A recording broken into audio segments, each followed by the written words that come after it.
No, not too fat, Nate. Hi folks, we're here with Nate Girbach, Girbach Farms, Saline, Michigan today. And we're putting in some subsurface membranes, some swert subsurface membranes. And Dr. Smucker's with us.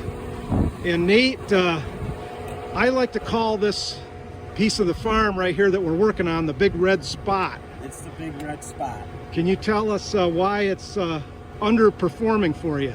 Well, the sand is really light, and we've got data, at least I have, since I've been running it since 2013, and nothing produces here. We've tried to change our populations, we've tried to put fertilizer, put manure, but it doesn't retain anything. It just runs off.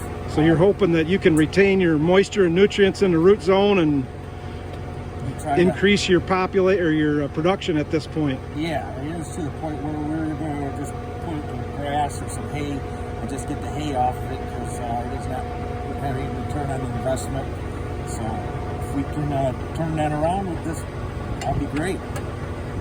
Well, we sure hope we can too, Nate. We'll have the information to support it in the fall, because Nate takes copious records. Thanks, Nate.